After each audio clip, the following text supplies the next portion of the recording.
Hi, my name is David McLeod. Consequences are the things we create when we take actions. This is pretty obvious, wouldn't you say? It's also pretty obvious, I think, that our words can and do have consequences as well. But what's not so obvious, perhaps, is that our thoughts can have consequences too. Thoughts are far more powerful than we tend to acknowledge. And since we all have so many different thoughts during any given day, we can easily write them off as essentially random and unimportant.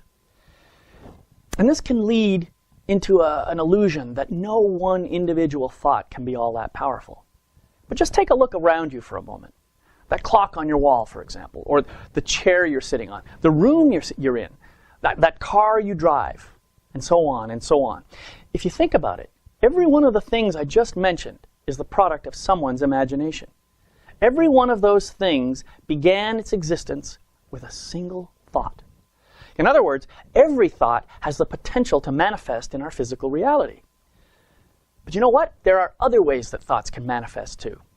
For example, have you ever found yourself dwelling on a thought for a long period of time, perhaps something that had you worried or concerned? You can probably think of many times in your life when you were pondering or contemplating something that seemed to take up a lot of your attention.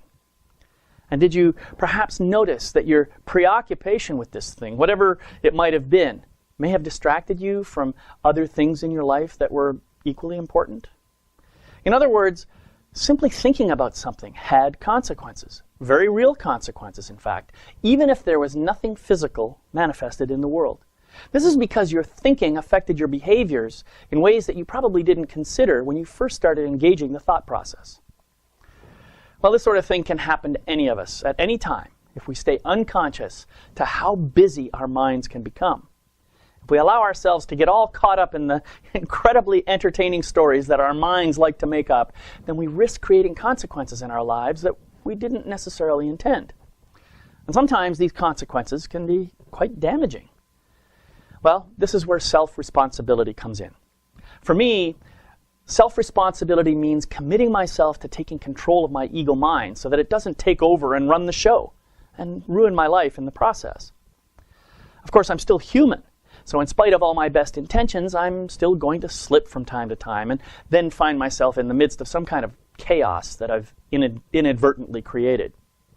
When this happens, then self-responsibility can be my friend once again, because now I have the opportunity to correct my mistake and clean up any mess I might have created.